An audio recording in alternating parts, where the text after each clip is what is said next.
So I'm still happy to be here with you this morning, even though this is my big moment of the day where I get to get up and give the lesson for today. When Reverend Cynthia asked if I wanted to speak today in her absence, I wrestled with the idea for a while. And obviously I said yes.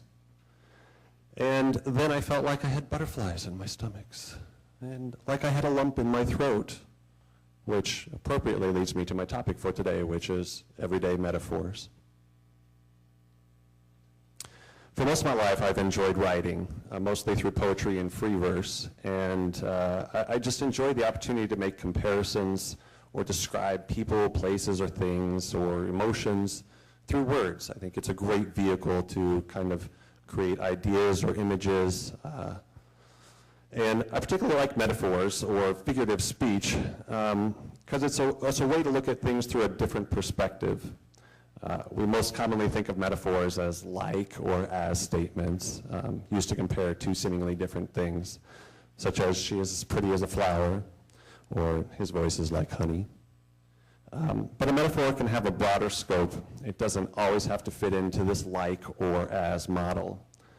It can be representative or symbolic of something else, something abstract. It can help elicit a different or deeper emotion or understanding about how we respond to things, like words, or like our environment, or how we respond to people, or smell, or taste, or sound, like these drums. How do we respond to that? We can use metaphors. It's the drum of our own heartbeat, our drum. We walk to the beat of our own drum, metaphors like that. So today, what I'd like to do is I'm going to share several poems that I've written through the years, ones that I feel demonstrate this idea of using metaphors, of taking an experience or an event and assigning a broader definition or meaning to it for a greater understanding. The first selection I'm going to read today was written for my darling wife, Sandy. And it was prior to her college graduation. And as we know, graduation, whether from college or high school or anything in our life, is a clear transition into a new stage of life. And that was the general premise of it, but it got more specific after a discussion that Sandy and I had about the philosophy and symbolism of what is a seemingly mundane task. And so as I say this, maybe you can see how these words might apply for you, and this idea might apply for you in your life. And the seemingly mundane task that we had a philosophical discussion about is bed making.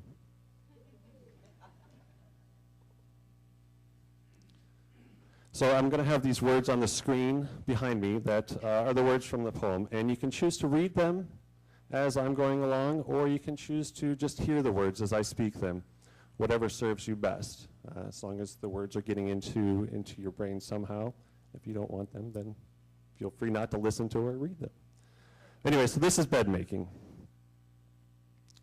When the day turns fresh a shift, you could once only envy, as duty replaces duty, purpose replaces purpose, and the net is gently pulled. Free, free, free you'll be to fly for a new tangible, a really real rite of passage. Having something to show for committing, ambition is more than just saying. I hope the days will gather in a movement of clarity, richly textured in a sense further into the notion of what will be. Held to focus as your heart grows forever in the knowledge of yesterdays and infinite tomorrows. Only by our own fears and depths do we seek new meanings of comfortable, not compromised or settled, but true above everything else. Perhaps the hardest is this stretched definition of being true to ourselves. We must not deny any of the many questions that find us daily. Although there is not always an easy answer, we cannot stop looking. Before learning comes observation, and as you look upon the bed that holds your dreams, old or new, only you can choose how or if to make it, and replace the net, Here lies the simple justice of decision, devotion, declaration, commencement. So commencement can be representative of the ceremony that you go through for graduation, but we can also think of commencement as the beginning. How do we start things? So with this idea, let's reflect upon this idea of making our bed every day. You know, a seemingly meaningless task or mundane task. But what is it saying about ourselves as we choose to make our bed or not make our bed? You know, this is our place of rest and renewal. This is a place where we dream. Do we leave it messy or unkempt? Or do we put things in order, showing that we care about the little details? This is an everyday task that can hold greater meaning if we choose to see it that way. So this next selection was after a trip Sandy and I had taken to Niagara Falls. It was on the cusp of a career and life transition for myself. And it was at a point where I really needed to change a lot of the things that I was doing in my life. I had a lot of unhealthy habits and vices, and I really needed to be more mindful about how I was thinking and how I was living my life. And so maybe you can think of a transition in your life, either one you've gone through or one that maybe you're going through, and apply this to yourself for that. This one is entitled Waterfall. I choose to manifest something different, something true. I hand over these crutches that hold capable legs to feel unsure. With the beauty and graceful power of a waterfall, I will use my energy to go forward, steady and with purpose. Accept me as I fall, to rise up again, in body and spirit, mindfully here. So in this selection, I was using the idea of crutches as my unhealthy habits or vices.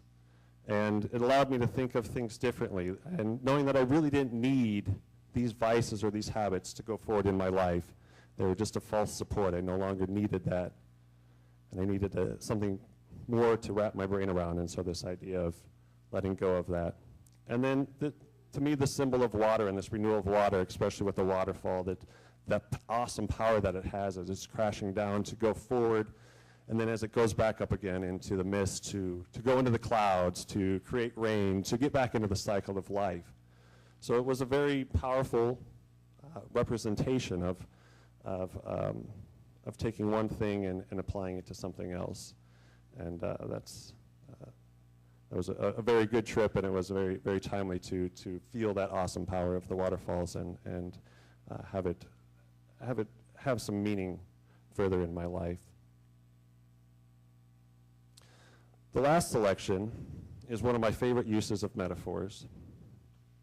This too was written for Sandy, who continues to be my never-ending muse, both for words and many other things in my life. And I wrote this one for our 6th wedding anniversary, for which the traditional gift is iron. So again, for this, maybe you can think of this as a relationship that you have with your partner, or maybe with spirituality, or something that has great meaning for you. So again, as you hear these words, see how they might apply to yourself. So, of course, the gift being iron, this is appropriately titled Iron.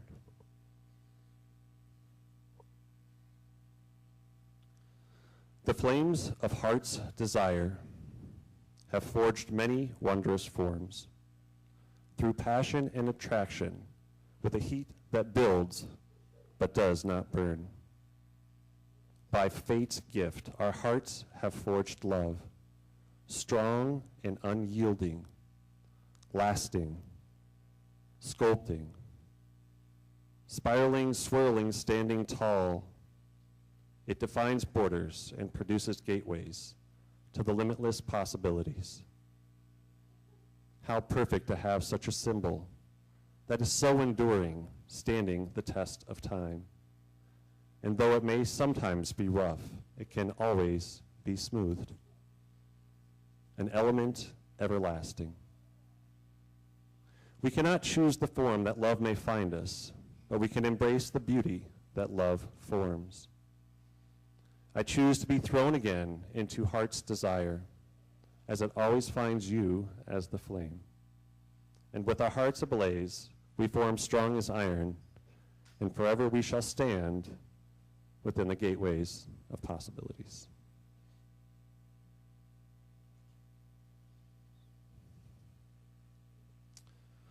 So this poem plays with the idea of taking an item, or in this case, an element, and comparing not only its properties, but also its symbolism to something else. And so for me, this symbolism was how strong I feel my love is with Sandy.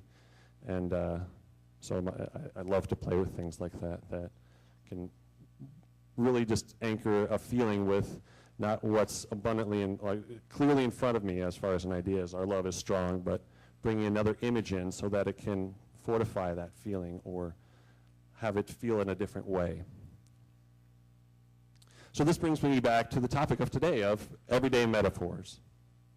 Using this concept of drawing upon something familiar to give it meaning to something that isn't directly apparent, or creating a way to look at something seemingly negative and giving it a positive meaning or relevance. So for me, the most significant application of this in my life has been fostering and adopting this concept that everything in our life happens for a reason. That every person and every situation that we encounter is meant to be there for a reason. It's meant to guide us on our true spiritual path. It's like looking at things from a metaphysical perspective to help make sense of this journey that we're on. This always seems like a better choice to me than choosing to be in this victim role that things are happening to me, which kind of is a continuation of this topic that Reverend Cynthia has been talking about, that no one and nothing is against me. So if we can take a look at any situation that comes our way and apply a different meaning to it that takes us out of the victim, how can we make a comparison of what's in front of us so that it can make more sense than just being, oh, there it is again. So how can we find greater meaning? Some examples of this, Reverend Cynthia lately has been talking about this idea of a mirror, how we look at ourselves in a mirror and we see one thing, but how we can also look at other people, and that's a reflection of ourselves as well, how we're reacting to the people that we see and what they're doing, that image of us that is coming out because of how we react to that. You can also look at it as simple as saying, I keep stubbing my toe. Why do I keep stubbing my toe? This is painful. Yikes, I don't like it. We could look at it like, maybe I need to be more grounded. Maybe I need to slow down. Or maybe you have constant back pain. Maybe this is because you're struggling with ideas of support. So take a look at the everyday things that happen to our lives and give it a different meaning. So I think it's always good to give a personal example, and there's certainly one that has been in our lives lately that Sandy and I have been faced with in our own place of business. We own and operate a massage and yoga business, which is inherently calm and peaceful. And a few months ago, we learned that there was going to be a major and lengthy construction project. Work that would happen directly below us and all around us. It was certain to be loud, messy, and disruptive. Coincidentally, we're and still are going through some transitions and changes, what and how we're running our business. We'll get back to that in a little bit. But immediately, hearing this news and how it was going to affect our world, it was easy to slip into that victim, like, oh my God, this is happening, this is terrible, and how we were very fearful on how this was going to affect our business. I mean, is this going to put us under, and really went into the fear place really quickly. And it made us very uncomfortable because, it's a change in the familiar. It was something that we couldn't control. Those are the hardest things in our life when we're like, I can't control this, and it's a paralyzing feeling sometimes, and an overwhelming feeling, and it can make you very angry because we're so used to this idea that we should be able to control everything. So ultimately, despite every effort to delay the process or seek some other solution, we had no choice but to accept that this was going to happen. The construction was going to go on, and we had to deal with it. So it was at that point where we just had to embrace this idea that everything happens for a reason, even if that wasn't immediately apparent, because it wasn't. we couldn't quite do that. We were still too much in the fear place. So after weeks of delay and anticipation, the construction finally started, just this past week, a week ago tomorrow. The loud jackhammers shook the foundation and structure, made it hard to communicate and to focus. And instead of backing off and taking some time away, we tried to force what we had been doing into this process. We continued to try to control the situation and push on through, business as usual. Then came the smell, an overwhelming and thick smell of diesel from all the work equipment, making it unpleasant to breathe, causing headaches and nausea. And again, we tried to force, probably more me than anybody, tried to force what I'd been doing, business as usual, into the process, until it became quickly clear that this was not the right way to go. Trying to force things was not working. What was this message? What metaphor can help me make sense of this? So when I asked myself this question again, this is what I came up with. Construction is a process of breaking down and clearing away. What wasn't working or functioning well was being broken down and being cleared away. And then we're starting with a strong foundation to make way for something new and improved. And if you try to force it, something could be missed or overlooked and could be detrimental. It is our own unique process, and though it may be messy, at the end, it is something beautiful and often better than expected. So we've embraced this construction as a metaphor for where we are in our lives, that we're going to break down and shake the structures and kind of get through whatever we can, knowing that at the end there's going to be something good. Physically there for our property, but ultimately for us spiritually and in our own walk, that something greater is going to be manifested. So in closing today, I want to invite you to have a different relationship with words, to find greater meaning with life's challenges and adversities. And remember, words only have as much power as we give them. What are the words you are telling yourself? What are the words you are choosing to hear? What are the words you share? Words are portable. They can travel with us to any location. They can transport us. They can connect us when we feel lost. They can change your mood, your life, someone else's life, the world. What are the words you share? Why not start with love, or words that come with love and from love? Let it be the substance that fills our thoughts, guides our actions. Let it be the form into which all is molded. Let this be your inspiration. Let it stimulate you to do something greater for yourself or for others. Let it be something to breathe in and fill your senses. Words have only as much power as we give them. What are the words you are telling yourself? What are the words you are choosing to hear? What are the words you share? How are you choosing to look at things? What words can bring greater meaning to your life? What is your metaphor? Thank you.